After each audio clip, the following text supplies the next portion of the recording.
le duc de Savoie. En direct des Alpes.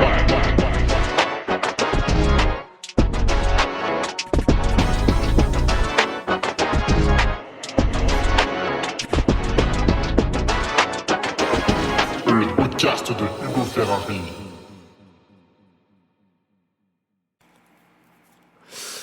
Et bonjour à tous, podcast numéro 283, le trailer doit-il faire acte de renoncement ? Alors, je suis désolé, si vous imaginiez qu'on avait parlé de cul, ce n'est pas le cas. Dans ce cas-là, je vous conseille d'aller sur éventuellement YouPorn, dans la barre de recherche Google. Alors n'hésitez pas à taper ça si vous êtes au travail en open space avec le son à fond, et vous trouverez votre bonheur. Mais sinon, non, là en fait, en acte de renoncement, donc tu vois, est-ce que je dois tringler ma compagne pendant 3 heures la veille de la course dans toutes les positions possibles et imaginables, et est-ce que ça me ferait pas un peu trop de fatigue ? Non, on va pas parler de ça, on va parler acte de renoncement dans le sens, est-ce que je dois me rendre à une compétition si j'ai un souci, tu vois, je suis malade... Tu vois, j'ai un problème, alors il est pas totalement handicapant, on m'a pas coupé les 2 jambes, mais j'ai un souci, je pense que la course va très mal se passer, est-ce que je dois quand même y aller ? Une question qui m'a été suggérée par Alexandre Delepierre, qui n'est pas patriote, et ça Alexandre, tu vois, c'est mal. C'est très très mal, j'espère que tu as honte, et que tu vas te repentir en t'abonnant à mon Patreon et en achetant à peu près tout ce que je fais dessus. Voilà, là en plus je vais recevoir les nouvelles chaussettes, enfin les chaussettes en taille 39-42 et les manchettes, donc je pense que tu vas acheter 10 paires de chaque pour te repentir et tu atteindras le pardon du Seigneur. Donc on rigole, mais au Moyen-Âge, vous pouviez acheter des indulgences auprès du prêtre, et comme ça rachetait vos péchés. Donc évidemment en dépensant votre argent auprès de l'église. Et du coup, quand vous décédiez, eh bien, vu que vous aviez acheté des indulgences, vous allez directement au paradis. Donc le businessman était déjà présent, tu vois, au Moyen-Âge. En plus, il n'y avait pas l'URSSAF, donc on se régalait. Alors, allez, on rigole. Les nouveaux patriotes, justement, venons-en à ça. On va présenter les nouveaux patriotes de la semaine. Putain, et là, ce serait excellent. Ce serait excellent d'avoir... que le podcast soit sponsorisé par Alliance, tu vois, par exemple. Quelqu'un qui a du blé, hein, Alliance, hein, pas un truc de clodo, là, qui va rien nous filer. Non, un truc lourd. Et on ferait des... Ah, c'est mon chat qui ronflait. Et on ferait des podcasts en vidéo, tu vois, comme ça. Ce serait filmé, il y aurait des animations exceptionnelles. Ce serait comme les combats de catch, tu vois, au début... Et le nouveau Patriot! Alors il y aurait bien sûr un accent américain. Mario Mato! Et là tu présenterais tous les patriotes comme ça, tu ferais. Et le suivant, la suivante! Patriot Family! Étranger! Et là il y aurait des feux d'artifice, tu sais, le truc qu'on met sur un gâteau, là, ça fait des étincelles, il y en aurait plein comme ça, et t'aurais la tête du patriote qui aurait été bien sûr redessinée avec un casque médiéval, avec un drapeau qui flotte derrière. Ce serait excellent. Mais du coup, on n'a pas ça, donc on va faire 100, et on va présenter en toute simplicité les autres.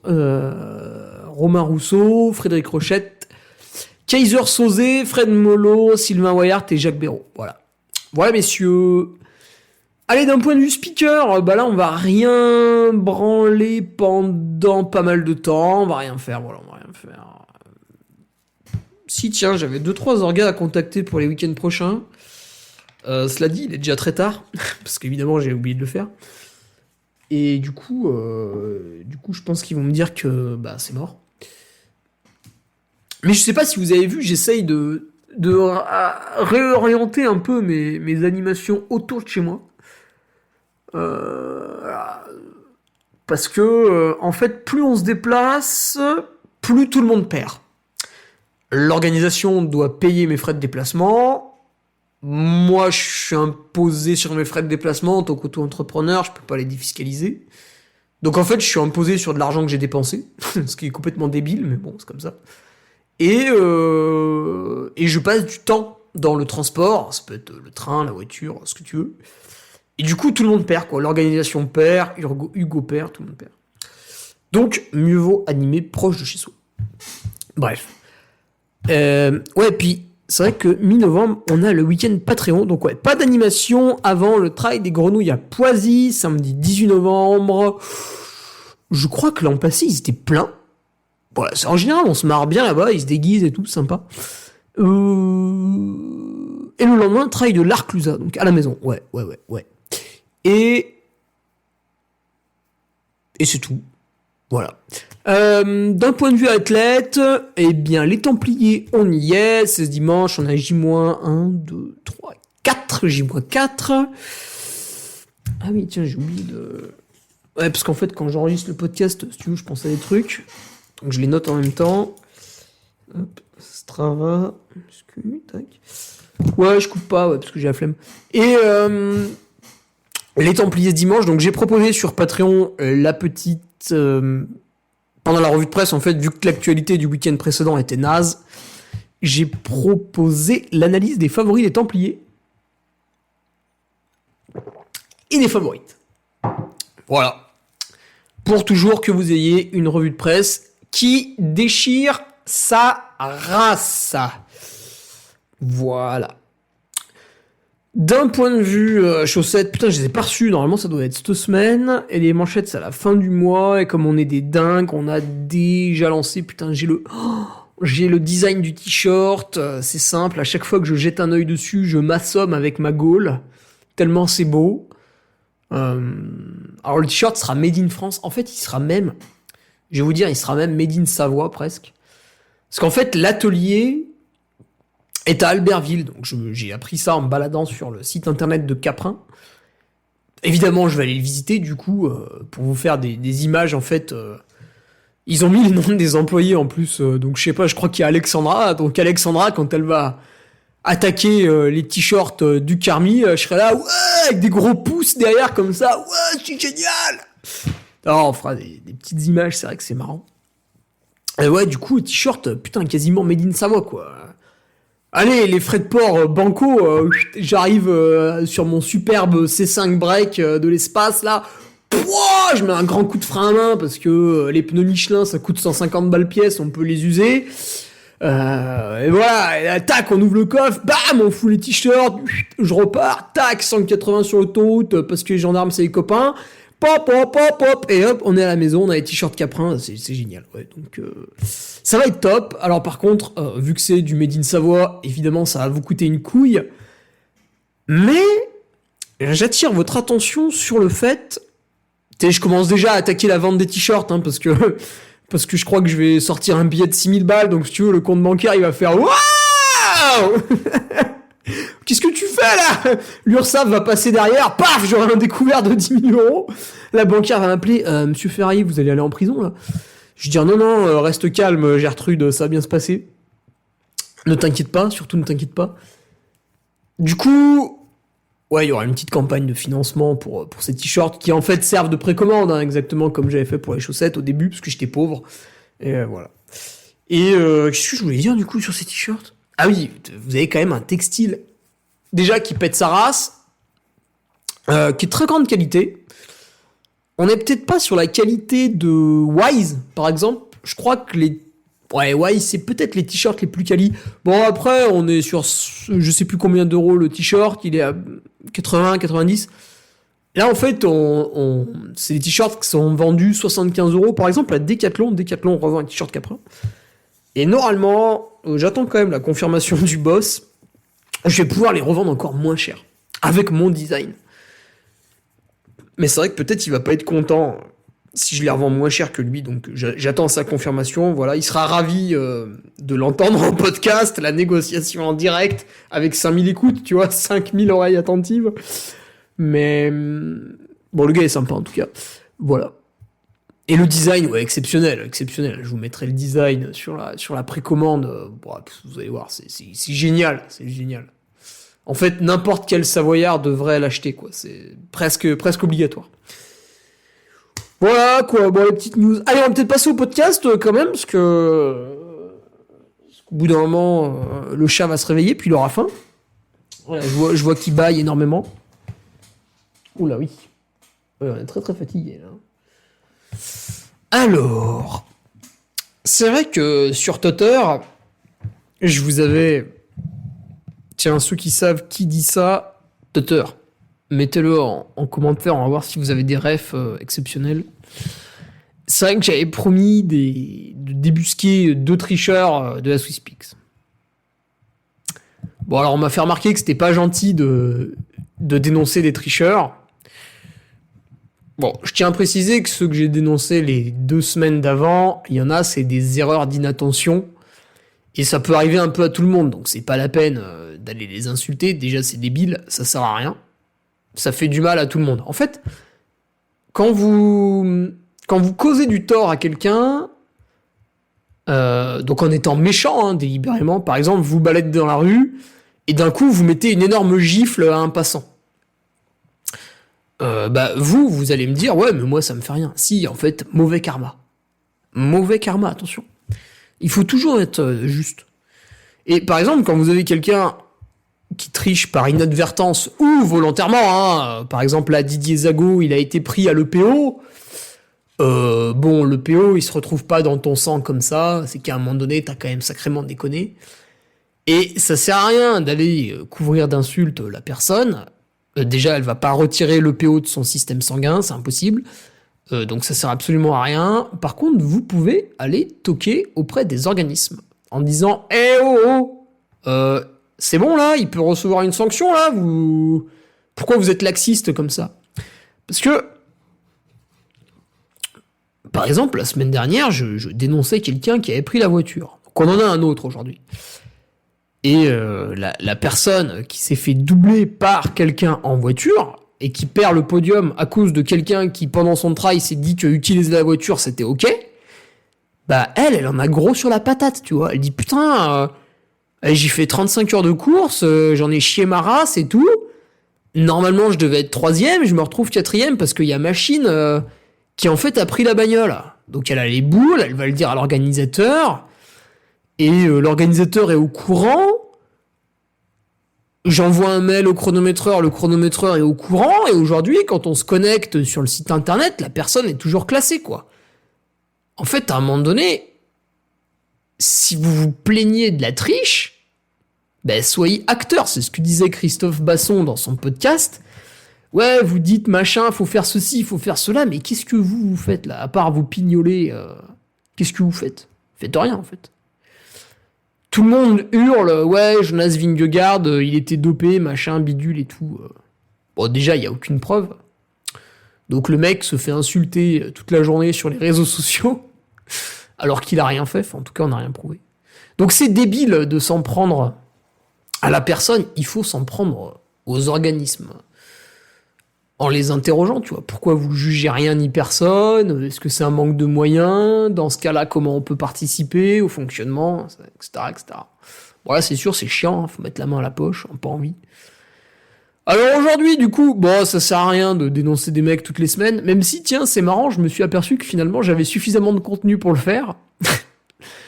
Mais allez, brièvement, pour vous faire plaisir, après on passera à autre chose sur les autres podcasts. C'est vrai que je l'avais promis sur Twitter, voilà, donc à la SwissPix, si vous voulez, j'ai un magnifique screenshot, encore une fois, grâce au flyby, donc on est sur la SwissPix 360, et on a un coureur qui était 6ème en fait.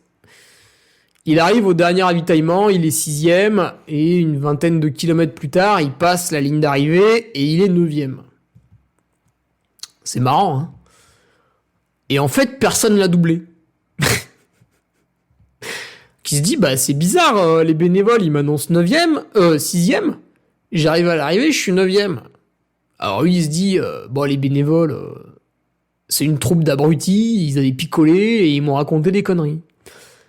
Et puis il regarde sur le classement du chronométreur, et il dit, non, en fait, j'étais vraiment 6ème au ravitaillement. Par contre, à l'arrivée, je suis 9. Putain, qu'est-ce qui se passe? Et effectivement, y a 2 personnes Donc, voilà. On a... Putain, attends, c'est qui? Ah oui, Florian Rucher et Raphaël Panuzzi, là. Et ben, à la fin de la course, ils ont un petit peu coupé. Bon, ils étaient tous les deux plus ou moins ensemble, donc à mon avis, ils se sont vus. La SwissPix, il y a eu des petits soucis un peu dans le balisage, parfois. Quelques personnes ont été un peu mal orientées. Certains ont fait un peu de rab, d'ailleurs. Bon, là, ils n'ont pas fait du rab. Hein. Là, ils ont économisé un bon quart d'heure. Et du coup, notre ami Pierre, il est passé de la 6e à la 9e place. Ah oui, parce qu'on a un Beat Carrer. Alors lui, il a dû faire une connerie parce qu'il a pris 10 minutes de pénalité. Enfin, faire une connerie. En tout cas, on a dû avoir une preuve plus ou moins tangible. Parce qu'en fait, le gars, il était même passé 5e devant Tristan Favre. Et Tristan Favre, il a dû râler un petit peu en disant pourquoi lui, il est devant moi.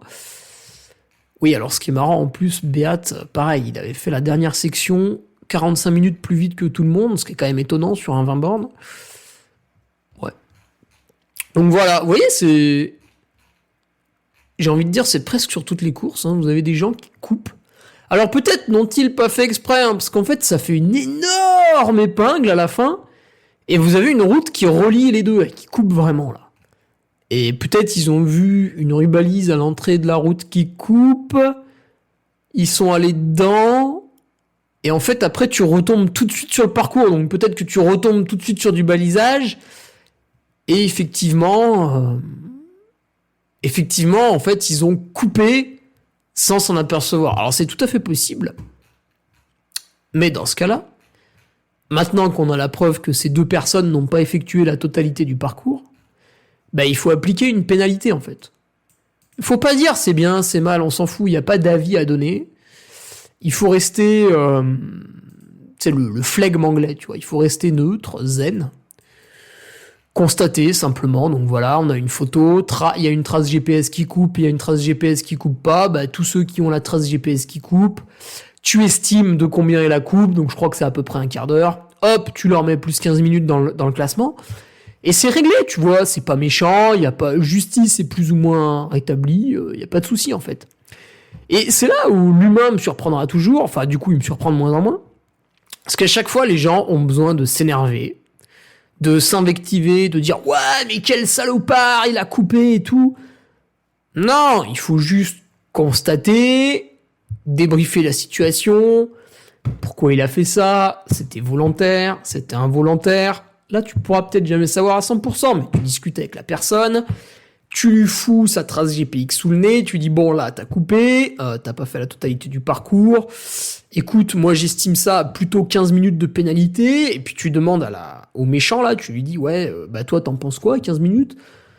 Donc il va dire peut-être ouais, c'est vrai, ouais, effectivement, ouais, ça fait 15 minutes. Donc tu lui ajoutes 15 minutes, et puis c'est réglé en fait, il y a pas à se prendre la tête pendant des années sur les réseaux sociaux. Si vous faites ça, c'est très grave, ça veut dire que vous avez beaucoup de temps libre et qu'en plus vous l'utilisez mal. Donc attention, vous êtes en train de gâcher votre vie.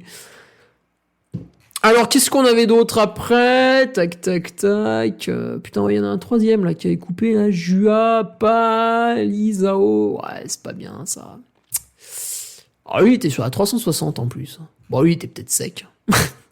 Bref. Allez, ça, c'est fait. Et qui est-ce qu'on avait? Ah, ouais, putain, ce matin, là.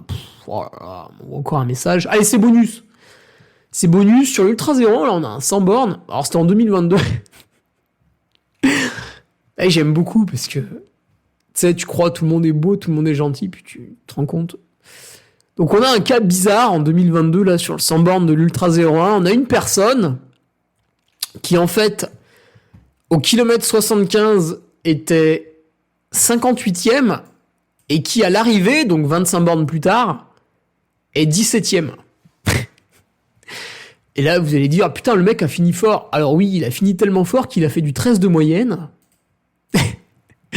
Quand tout le monde est à peu près à 10. Donc c'est étonnant. Et en fait, dans ce cas-là, en plus à l'époque, là cette année, l'Ultra 01 n'a pas été chronométré par Lifetry. Mais à l'époque, il a été chronométré par Lifetry. Et donc là, je suis encore un peu déçu. Alors peut-être qu'ils étaient dans le jus, je sais pas, mais d'habitude, ils repèrent ça. Et en fait, il demande au mec de s'expliquer, et mieux encore, tu lui demandes sa trace Strava, ou sa trace GPS. Et après, tu lui mets la pénalité qui en découle, en fait.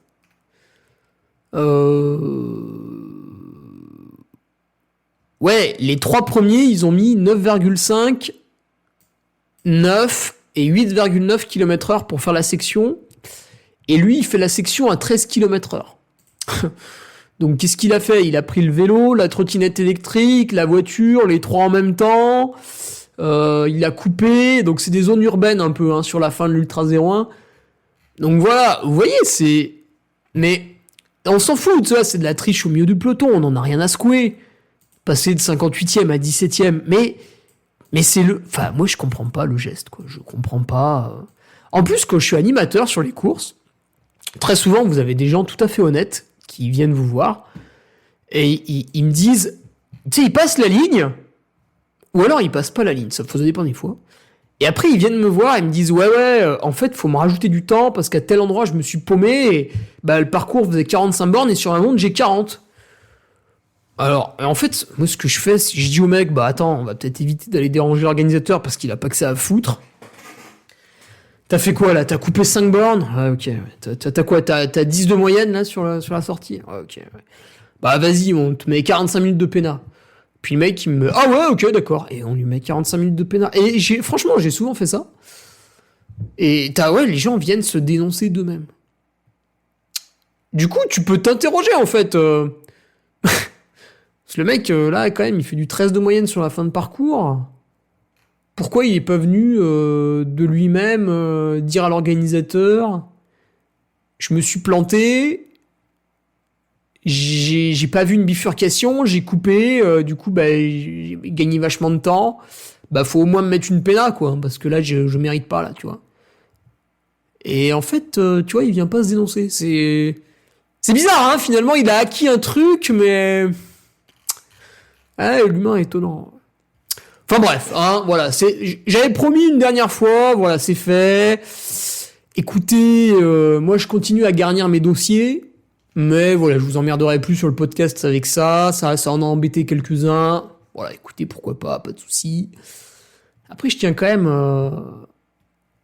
Si on parle jamais des gens qui grugent, comment voulez-vous qu'en fait, à un moment donné, le sport soit plus sain, plus propre ?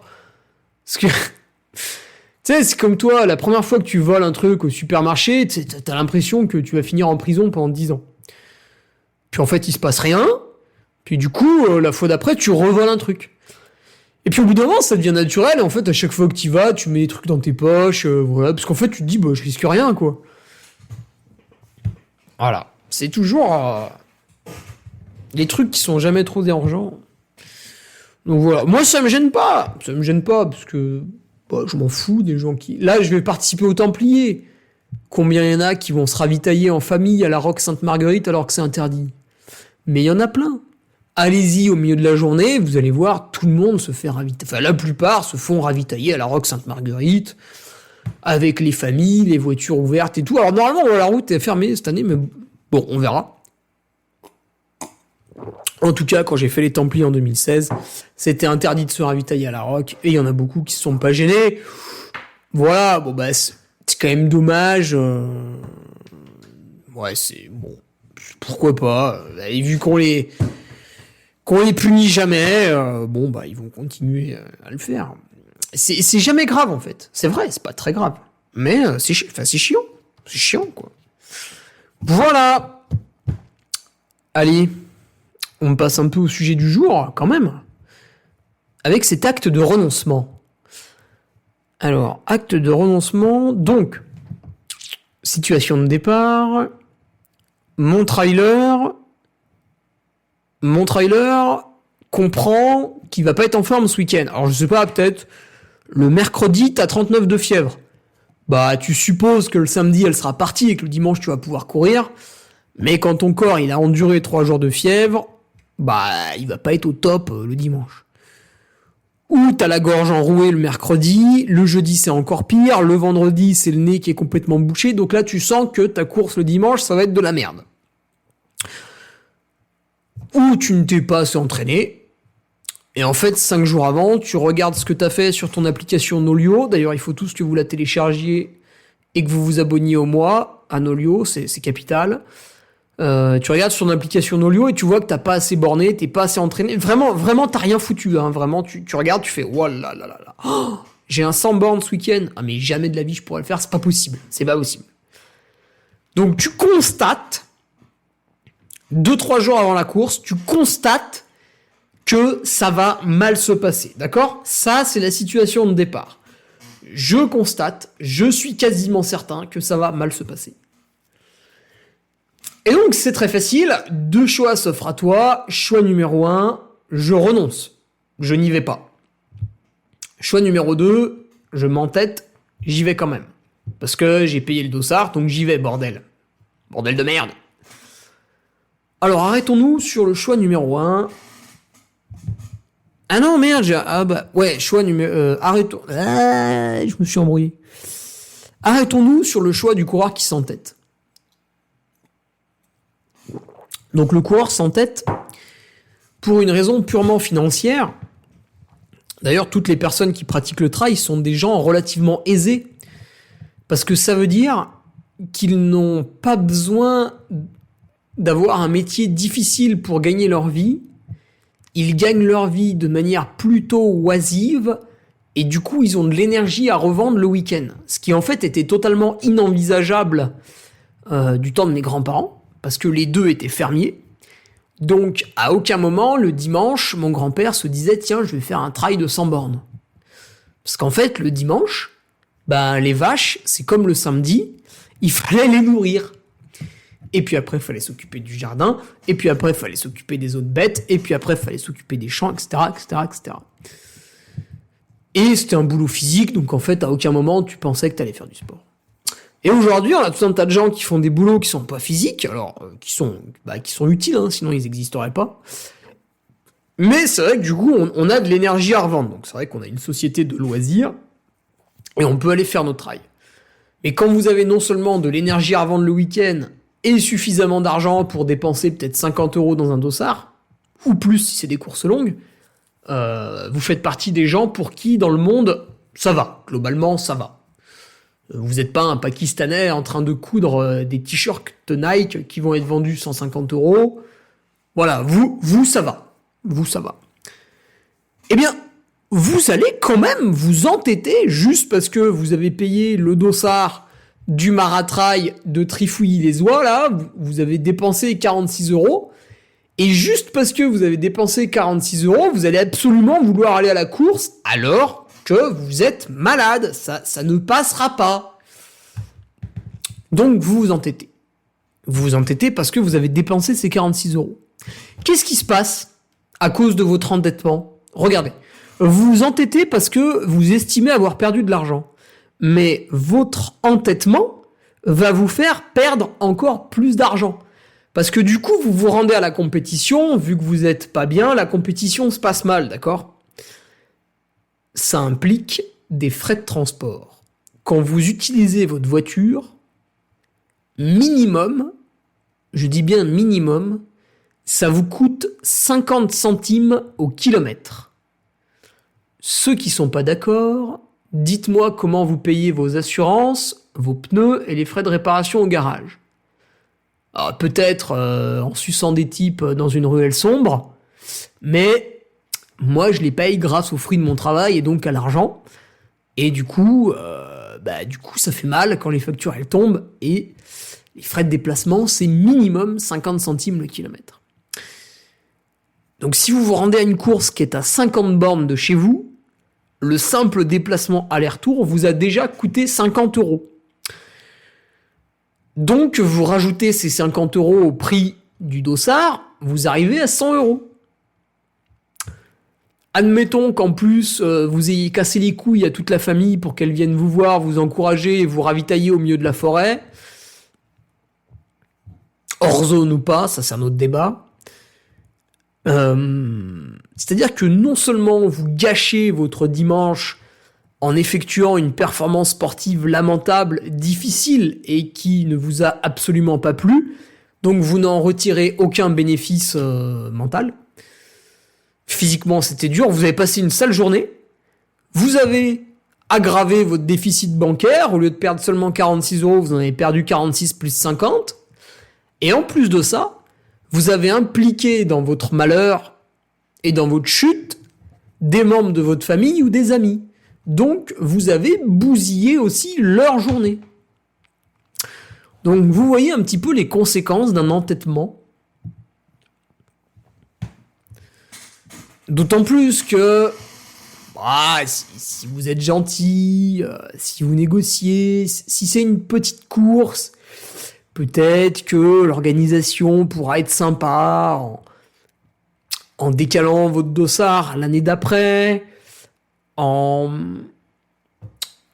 vous remboursant une certaine somme du dossard, etc., etc. Bon, en fait, ça, moi, je le fais pas dans les 7 derniers jours au niveau les revards. Si vous avez un problème au niveau les revards dans les 7 derniers jours, vraiment, vous pouvez aller vous faire enculer, hein, je vous répondrai pas. En fait, on n'a pas le temps, parce que dans les 7 derniers jours, c'est réception du matos, installation, et puis le samedi, en fait, là, il y a déjà les retraites dossards, etc. Donc on n'a pas le temps, en fait, on n'a plus le temps d'être sur l'ordi, donc c'est foutu, il n'y a plus de mails traités, etc. Mais on l'écrit dans le règlement, voilà, si vous faites une entorse à 8 jours avant la course, vous m'envoyez une photo de votre pied parce que vous n'avez pas eu le temps d'aller au médecin, c'est bon, moi, je vous crois, j'active le remboursement. Mais voilà.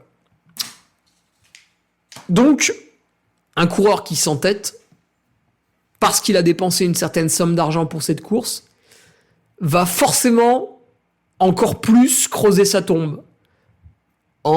Déjà, il va passer un mauvais moment, alors que vous allez le voir, un coureur qui ne s'entête pas peut passer un bon dimanche. Et en plus, il va perdre encore plus d'argent qu'au début. Ok ? Donc, maintenant, le coureur qui ne s'entête pas. Coureur qui est raisonnable. Donc, le coureur qui est raisonnable, il dit, bon ben voilà, je suis pas bien, tant pis, je reste chez moi.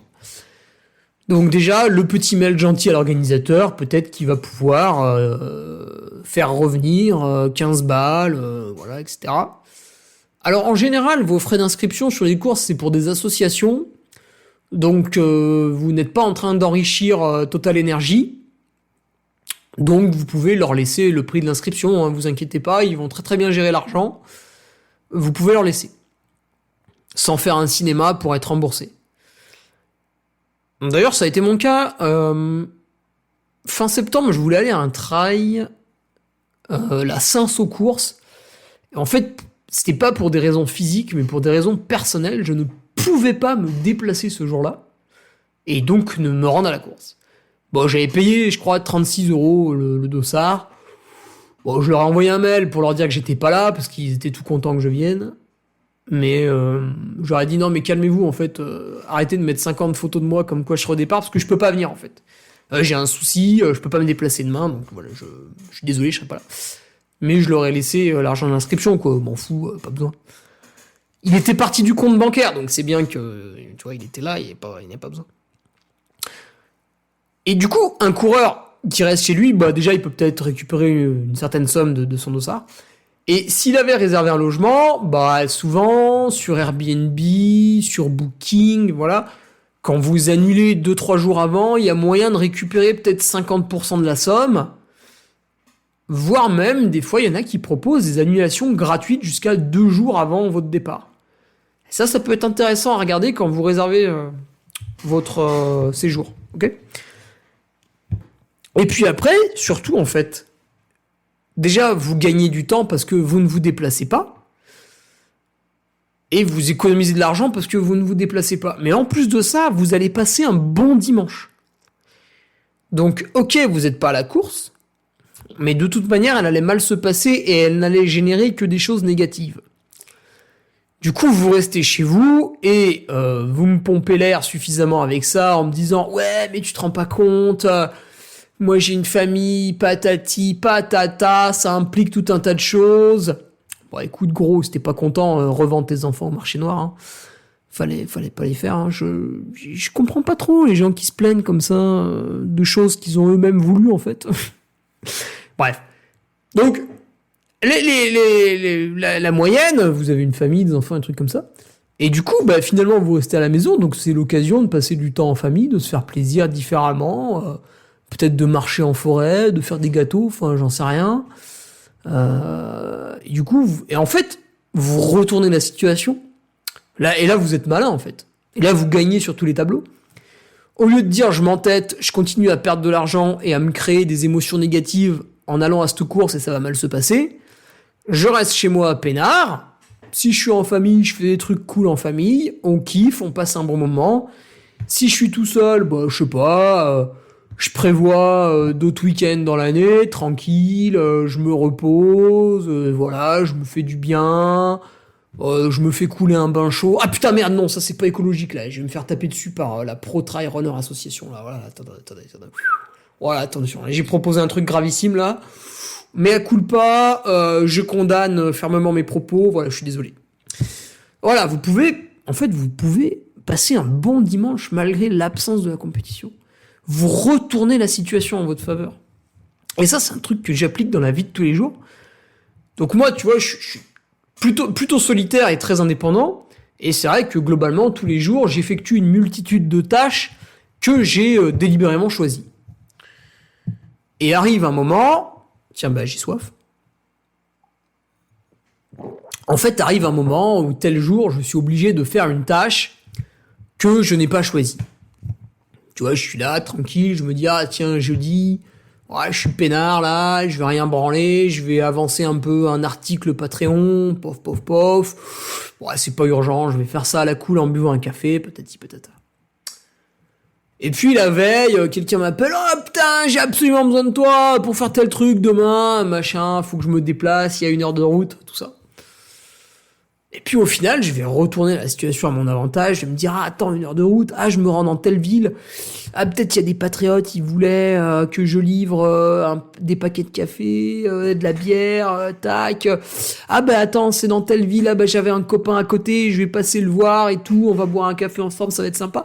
Tu vois, je retourne la situation en me disant, bah tiens, on m'impose une contrainte, et bah finalement, je vais essayer de faire en sorte que l'imposition de cette contrainte se passe un peu mieux que simplement subir la situation.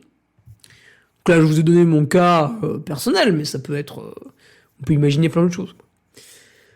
Donc voilà, Alexandre, pour te répondre un petit peu sur ce podcast, je pense qu'une fois que tu as identifié clairement ta situation comme étant merdique, surtout ces derniers temps avec le Covid, depuis 2020, on va dire, c'est vrai que je sais pas s'il y a beaucoup de gens qui font encore des tests, mais quand t'as mal à la tête, un peu de fièvre, tu fais un test positif comme quoi t'as le Covid, bon, en général, tu sais que c'est foutu pour quelques jours, et du coup, si t'as une course 5 jours après, bon, bah, t'es niqué, hein, tu vas pas pouvoir y aller. Donc là, t'es plutôt sûr, quoi, t'es plutôt sûr que ça va mal se passer. Bah, quand t'as identifié une situation comme ça, où t'es sûr que ça va mal se passer, et je pense que c'est très très intelligent et bénéfique de savoir renoncer. Alors, d'autant plus que, à un moment donné, je pense qu'il faut que vous ayez conscience que vous pouvez vous comporter comme des drogués. C'est-à-dire que si on vous prive de votre petite course à pied, qui en fait est une activité nombriliste, égoïste, parce que vous pourriez mettre à profit ce temps libre pour aider la Croix-Rouge, par exemple, mais vous préférez aller courir tout seul dans la forêt. Et en fait, un jour, on va vous empêcher de le faire et vous n'allez pas être content. Bah, c'est comme un drogué, un jour, on lui dit non, stop, ça suffit. Bon, bah, il va pas être content. Un fumeur qui fume un paquet de clopes par jour, si vous lui dites demain, t'as pas le droit de fumer, il va s'exciter, il va pas être content. Donc, des fois, s'infliger des privations, et les supporter sans péter un câble et casser les couilles à tout le monde, c'est important parce que vous vous prouvez à vous-même que non, vous n'êtes pas un drogué, et finalement, vous pouvez vous passer de vos loisirs, bon, de manière occasionnelle, hein, évidemment, hein, il ne s'agit pas de dire oh là là, ça fait 3 ans que je cours beaucoup, tiens, bah, je vais pas courir pendant 1 an. Non, ça c'est complètement débile. Mais moi, ça m'arrive des fois, ouais, je prévois ma semaine d'entraînement. Et puis en fait, il y a un souci, il y a un entraînement, je peux pas le faire, ou alors je peux le faire qu'à moitié. Bah tant pis, je l'accepte, tu vois. je pète pas un câble en finalement retournant le faire à la frontale à minuit. Donc voilà, prouvez-vous que vous n'êtes pas des drogués, ce sera le conseil du jour, en de temps en temps vous astreignant à de la discipline. Tiens, il y a pas mal, tu sais, les tocards là sur Instagram qui vous donnent des conseils de vie. En fait, c'est des gens, ils sont absolument navrants. Mais ils sont là, ouais, demain on se fait un challenge sans téléphone. Voilà, donc super. Donc avant, si tu veux, le challenge, c'était élever sa famille correctement et leur trouver à manger. Aujourd'hui, le challenge, en fait, c'est pas utiliser son iPhone 15 pendant 6 heures. Oui, parce que vous avez des gens qui vous disent, ouais, je fais pas une journée parce que c'est trop dur, je commence par une demi-journée. Oh putain, mais quel connard. C'est pas possible d'être faible à ce point-là, drogué, oh là là, drogué, putain. Oh là là. Mais voilà, vous avez toutes ces choses qui fleurissent, les gens qui disent ouais, demain on fait un challenge, on n'utilise pas le téléphone, ou demain on fait un challenge ceci, un challenge cela. En fait, c'est vrai que ça part du même principe. Tiens, finalement, je suis inscrit à une course, bon, c'est la merde pour y aller. Ouais, c'est vrai que finalement, ma famille, ça leur casse un peu les pieds que j'aille à cette course ce week-end-là. De temps en temps, prouvez-vous à vous-même que vous êtes capable de renoncer, puis n'y allez pas, quoi. Voilà. Que dire de plus ? Votez pour moi. Ah non, ça n'a rien à voir. Allez, je vais vous laisser ici. Vendredi sur Patreon, donc article vidéo et audio sur la construction du plan alimentaire pour les Templiers. Sébastien Diffenbrom qui nous filme son écran, mon nutritionniste, comment il remplit un petit peu les petites cases, etc., etc. Si vous pensez que vous pourrez copier, non, parce que c'est individualisé. Donc voilà. D'habitude, vous aviez seulement le plan de route, et là, vous allez voir comment on établit le plan de route. Allez, à vendredi, chers patriotes, et puis sinon pour les autres, à la semaine prochaine, mercredi, pour le numéro 284. Salut. Tu viens d'écouter le podcast du Duc de Savoie. Si tu souhaites approfondir avec de pertinents articles d'éminents spécialistes, rejoins le Patreon. Tu feras ainsi partie, en tant que fidèle patriote, de la très prestigieuse Duke Army. Si l'humour est ton leitmotiv et que tu n'as peur de rien, viens sur l'Instagram. Si tu veux espionner le Duc, car tu es vil et sournois, son Strava est également à ta disposition. Enfin, si tu es vieux, presque sénile et ou débute dans les réseaux sociaux, contente-toi de suivre sa divine page Facebook, les liens sont dans la description. Que Dieu te garde et à la semaine prochaine.